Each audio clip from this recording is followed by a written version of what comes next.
are the men of the 2nd Marine Division. We're now embarking on a full-scale amphibious operation after many months of intensive training.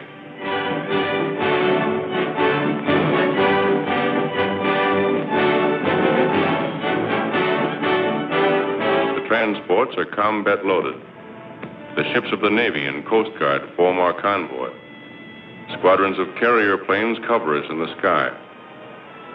Several days from our destination, a destroyer brings us sealed orders.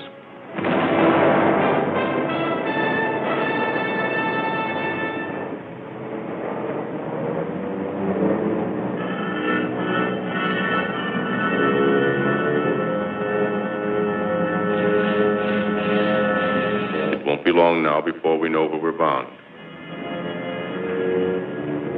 The relief map of our objective is broken out. Fortified island of Betio and the Tarawa atoll, a very important Jap air base on the outer fringe of their Pacific defenses. Our platoon leaders started explaining the terrain to us. By the time they were finished, we knew that island and its reefs as well as we knew our own backyards. We built more machine gun ammunition.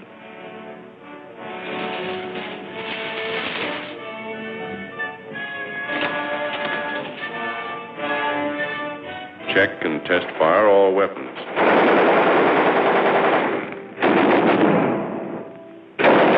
Exercise helped to relieve the tension.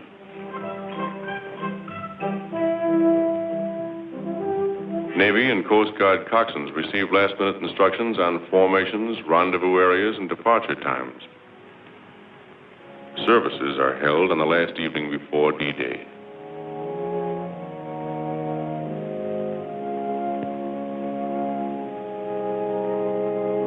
We liked listening to Father Kelly. He'd been with us at Guadalcanal. He had a way of saying what we wanted to hear.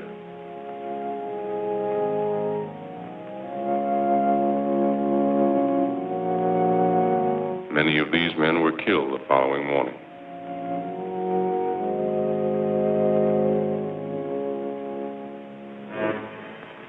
We are ready. D-Day. This is the day we attack. Long before daylight, we're over the side into amphibian tractors and landing boats.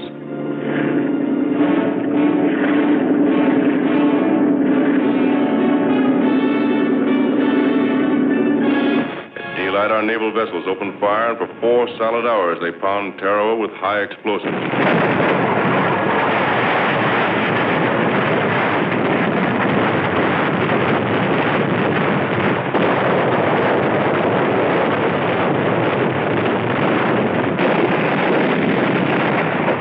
Everything went like clockwork. When the ship stopped firing, the Navy planes would take over. Bombing. Strafing. We were a team working together. Then, again according to plan, the planes withdraw and the ship's batteries open up again.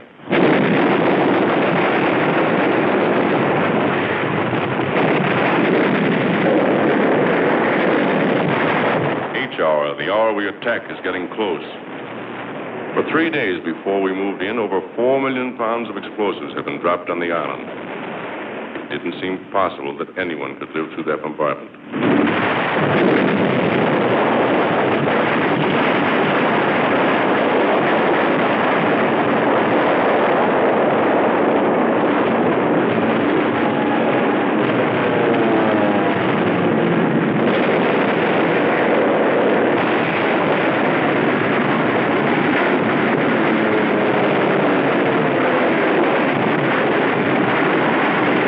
This Jap hulk, machine guns constantly strafed our assault waves.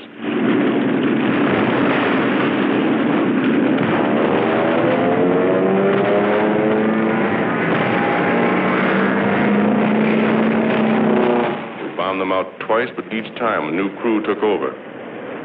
One of our planes scores a direct hit.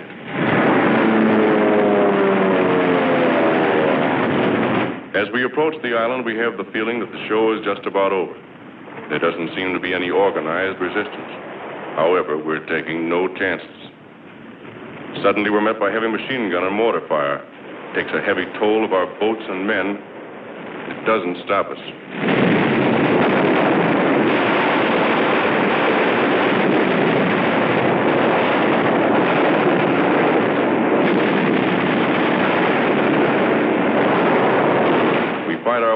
beach.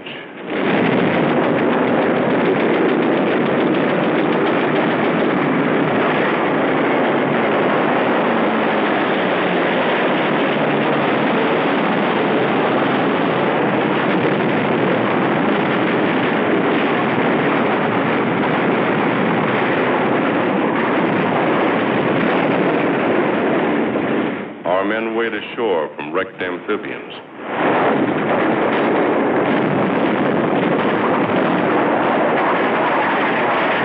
A long pier extending across the fringing reef gives protection to a lot of our boys on the way in. We have a pretty good toehold on the beach, but Jap fire pins us down for hours.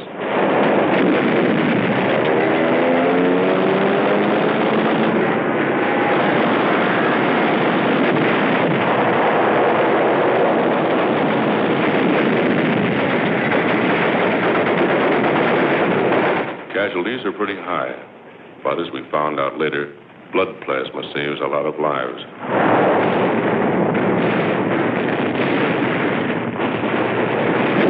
When reinforcements arrive, we start moving up.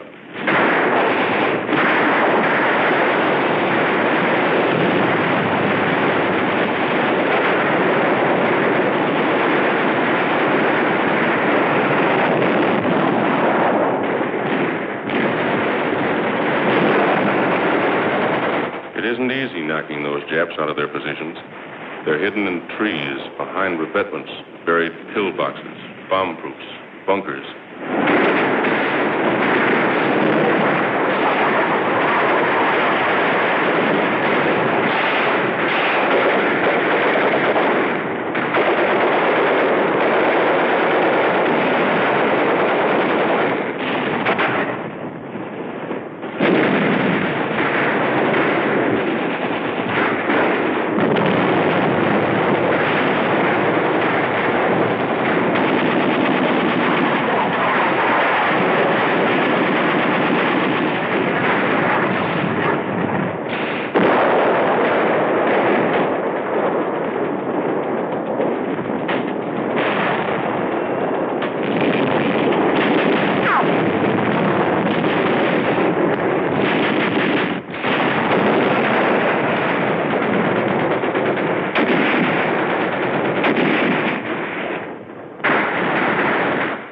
Hand grenades.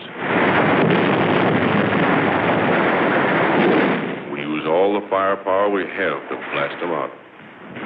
Our rifle fire is deadly. So are the flamethrowers and the mortars. The enemy breaks from cover.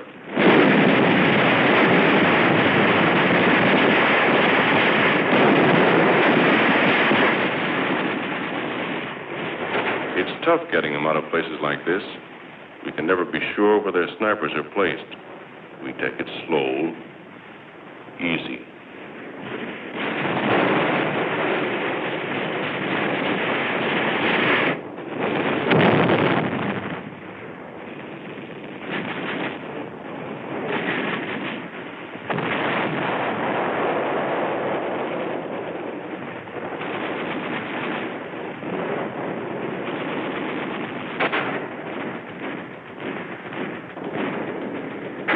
This bunker is giving us plenty of trouble. We have orders to clean it out.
savage fighters. Their lives mean nothing to them.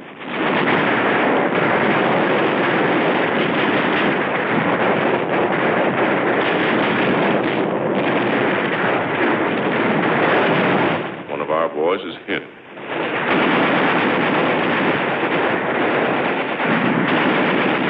At night, the Japs would swim out to our wrecked amphibians and set up machine guns. They got a few of us before we got them.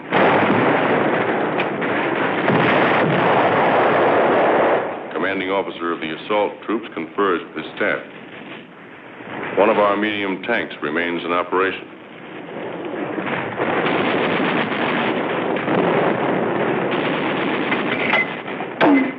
Although at the end of the second day, D+1, we breathe a little easier, mortar squads continue to hammer enemy points of resistance.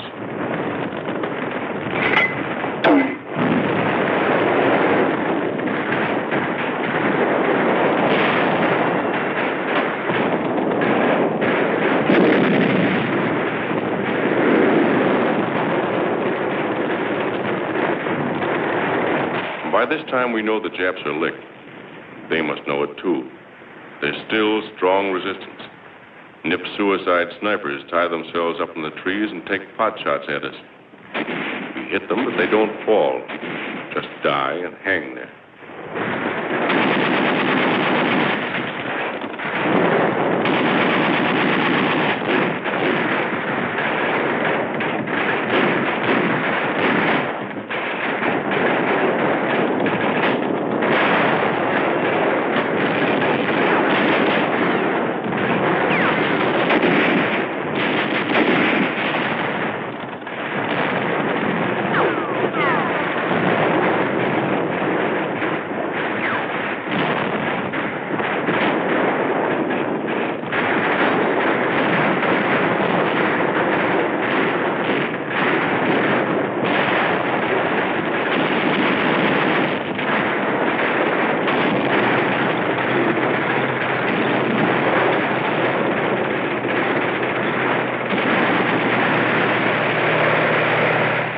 Tank moves up the airstrip.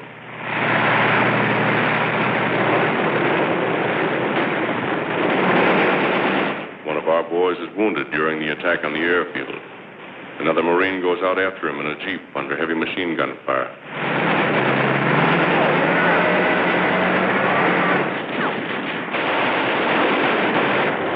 Back at the beach, there's constant activity. Amphibians tow in fresh supplies, food, ammunition, guns.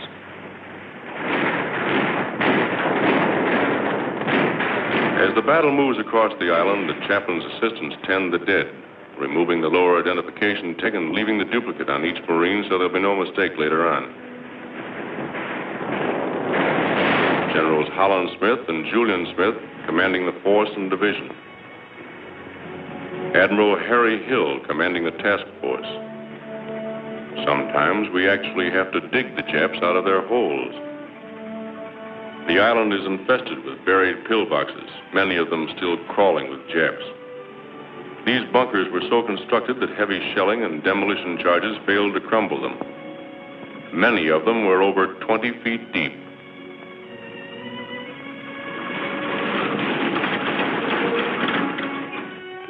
Our first prisoners.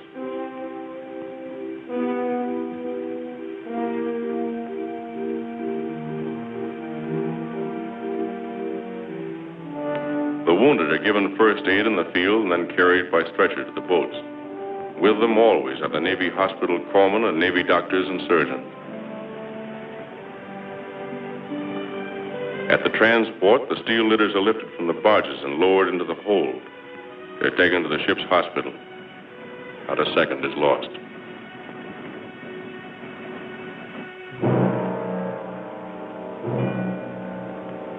These are Marine dead. This is the price we have to pay for a war we didn't want. And before it's over, there'll be more dead on other battlefields.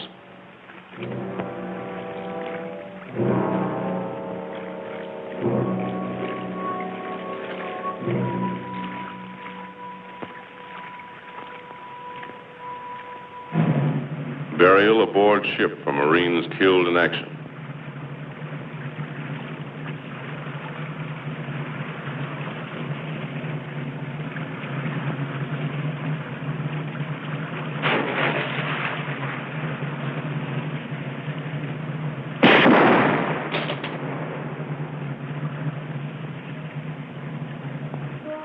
Just to make sure they're not concealing weapons, the prisoners are lined up and their clothes cut away.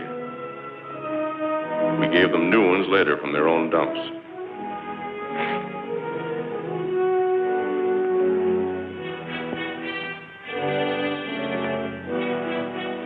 The rest of the island's defending force is dead. None escaped. Tokyo once boasted that it would cost 100,000 of our men to take Tarawa. We lost less than 1,000. The Japs over 4,000. A wounded Jap soldier. We took very few of these. Most of our prisoners were Korean laborers. One of our officers captured these Japs from a disabled landing boat. Prisoners carry their own wounded to the pier for evacuation. Captured Jap water. This is the first chance the boys have had to wash since they got on the island. Gunfire from our warships knocked these big guns out early in the bombardment. These were English Vickers guns captured by the Japs in Singapore.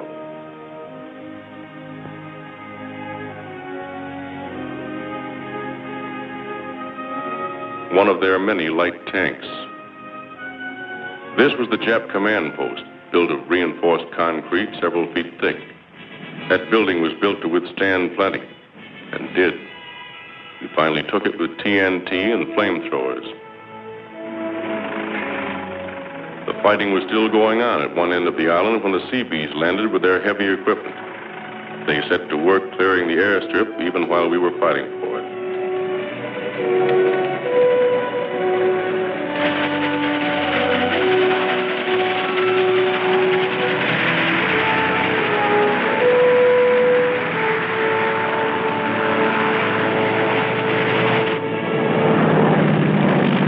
The first plane landed just 24 hours after the Seabees had started to work.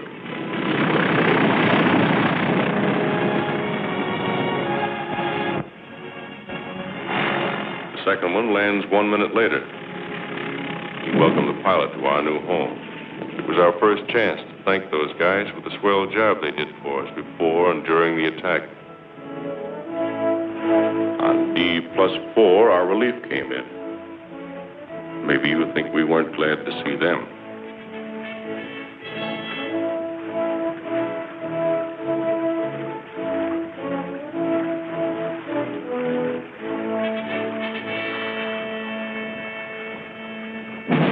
I guess all of us knew from the first, no matter how tough the going was, that we'd take the island.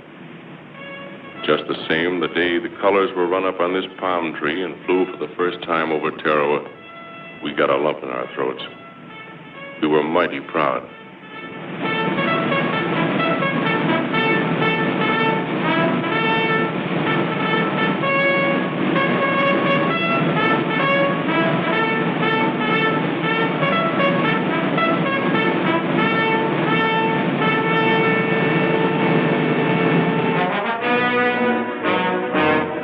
These are the Marines who took Tarawa.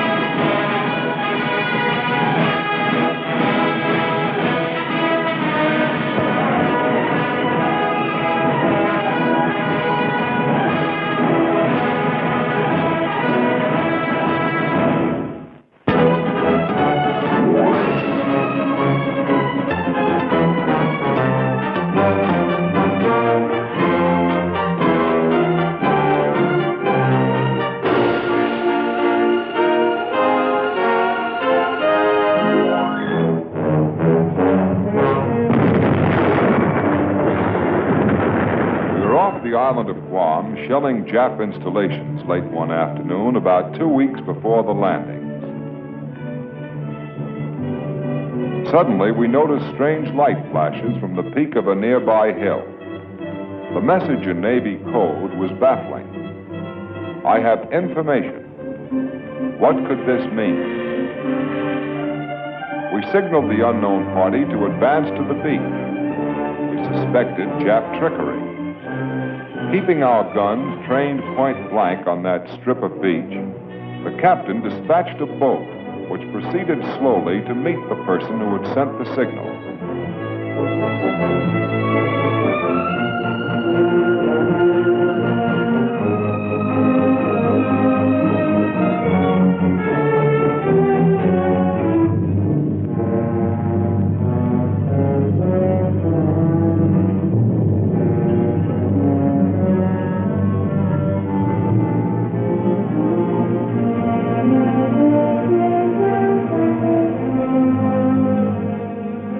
A white man, a strange, unkempt figure,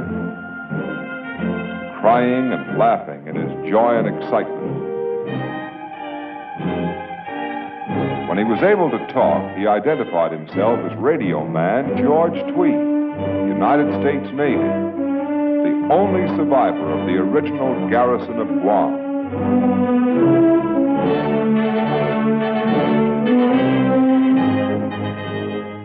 Slowly, a strange story came out. How he took to the hills during the original Jap attack. How he lived alone in the jungle, changing his hiding place daily, sometimes hourly, for 31 months, while endless Jap patrols hunted him like an animal. How courageous natives smuggled him food and news and warnings of danger. Here was a Robinson Crusoe who had stood up alone against the whole Japanese empire.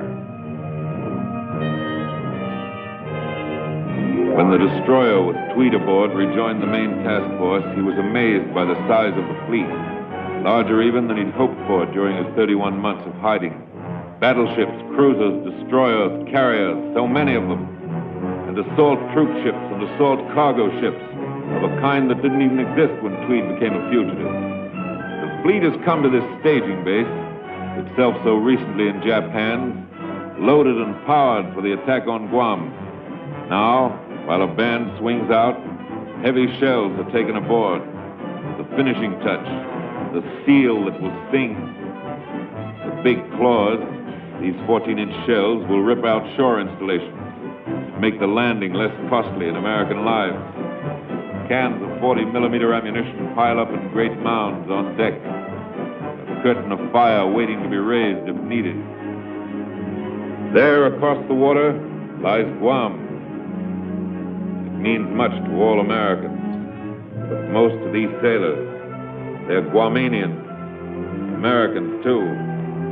Americans known as Chamorros, whose families have been captives of the Japs for 31 bitter months. Soon we will find out what those Japs have done to our island. Beautiful it was then, and living there made us happy. There were 21,000 of us, and we knew each other as friends.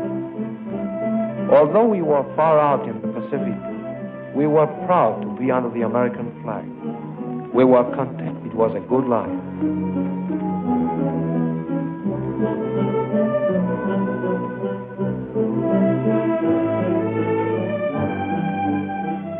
The Navy ran the island like a great ship. It gave us doctors and hospitals, and there was care for everyone and free schooling. With many of us younger boys, our big ambition was to grow up and join the Navy.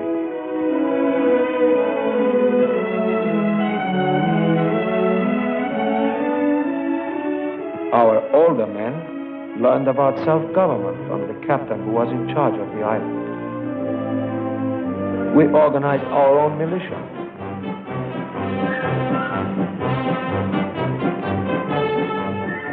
And our heroes were the Marines. But there were not many of them. The Marines of Guam.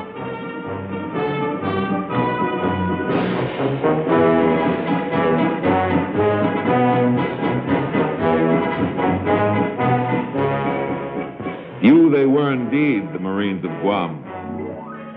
Japan would consider any move to strengthen Guam an unfriendly act. It would be like pointing a gun at a neighbor's door. But behind this neighbor's door, the masters of Japan were pointing guns of their own. And they saw in Guam a key to their dream of empire. Their agents among us were busy. Guam was not to be an obstacle to the plans of Tokyo. Then on a certain day in December 1941, the masters of Japan were ready. The war was on.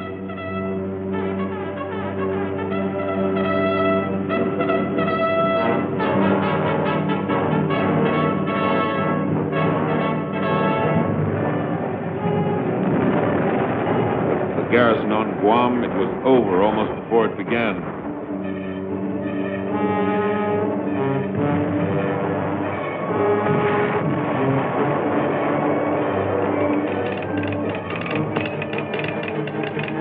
The Navy Department announces that it is unable to communicate with Guam, either by radio or cable.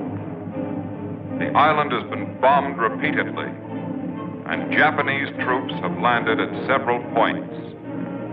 A small force of less than 400 naval personnel and 155 Marines were stationed in Guam. The capture of the island is probable.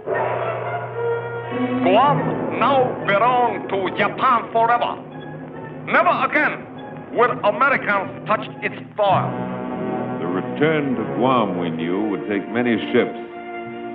In the months that followed, we built such fleets that we were able to start the march back at Guadalcanal. At this ridiculous rate of advance, America might recover its lost territory in perhaps 200 years. Then we made enough planes to begin whittling down the Jap fleet. We grew strong enough to attack New Guinea. Our Axis allies are pinning America down in Europe. We shall be very much stronger before America is free to move in the Pacific. We built our way out of the sea. With amphibious operations, we blasted Tarawa and the Marshalls. We are willing to sell you land at 1,000 lives per acre. At such a price, we will sell you 1,000,000 square miles if you wish. Then we were ready for the great adventure, an attack on Japanese territory. We conquered Saipan. But not Guam. Guam is secure. Guam is Japan. Guam is Japanese forever. Today, our guns thunder their answer. Our guns are on target. The target is Guam. Few planes come up to meet ours. The island has been plastered for weeks with the air.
received. Urgent.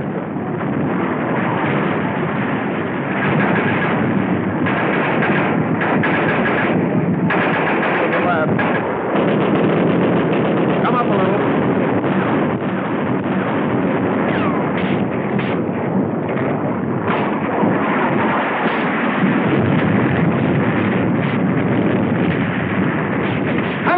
Come on, let's go. Let's go, you guys.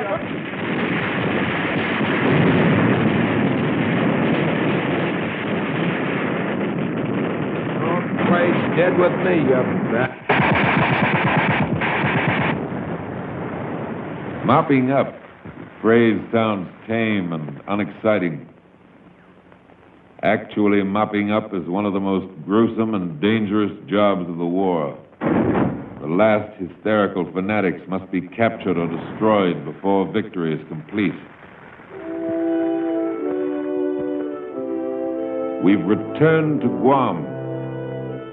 It's ours again. But the cost has been high.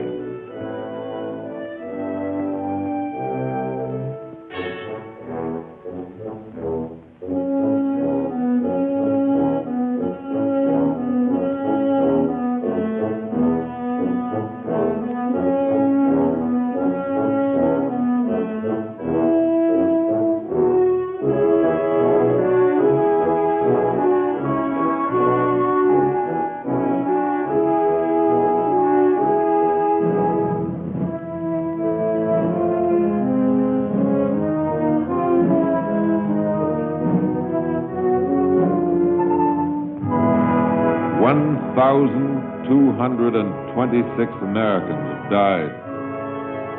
In dying, each man disposed of 10 Japs.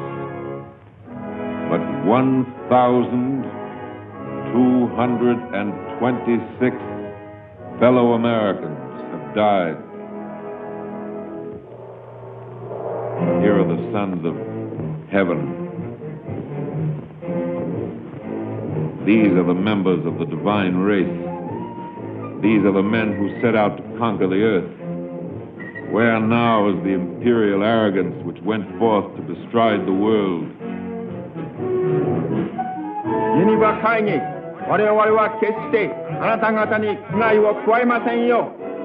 The loudspeaker calls, Geneva Convention, we will not hurt you. Out of the hills where they'd hidden come a throng of Japanese civilians. They're bewildered, not so much by the bombardment, though that was severe enough. Their emperor has failed them. Not so long ago, they turned their backs on their sacred mountain and sailed to Guam. This was to be their colony, their promised land, and the Chamorros would be their slaves. They came to stay forever. Now the plans of empire lie in ruin. Guam's destiny as a fortress of Japan has been smashed.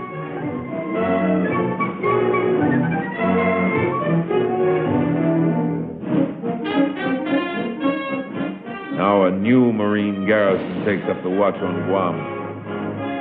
Today, an American task force controls the waters off Guam.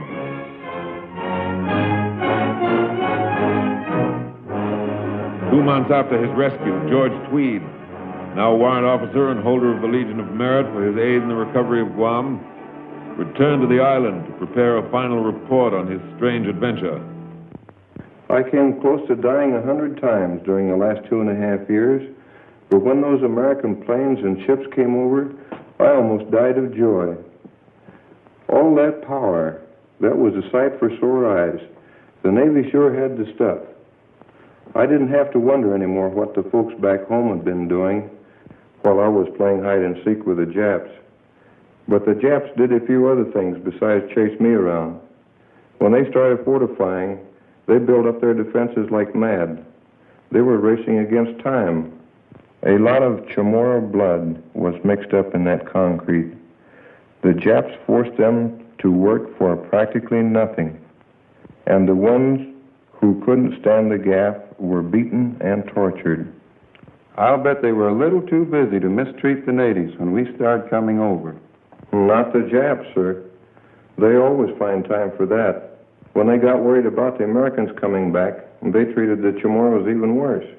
When the natives could get together in groups, it wasn't for celebration. Not at first. They prayed for their dead. Some of these were victims of terrible butchery. This one had his head cut off for turning it up to a sky filled with American bombers. This one couldn't hide his joy when a Zero crashed into the sea.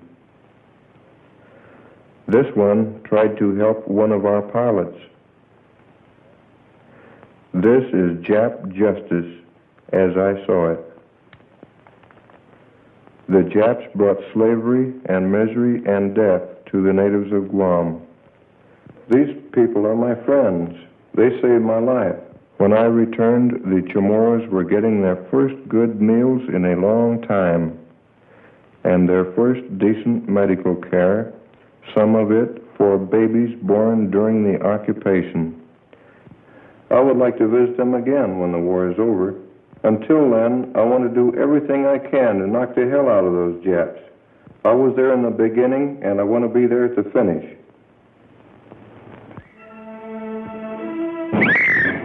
People of Guam, the government of the United States, your government, promises your homes will rise again.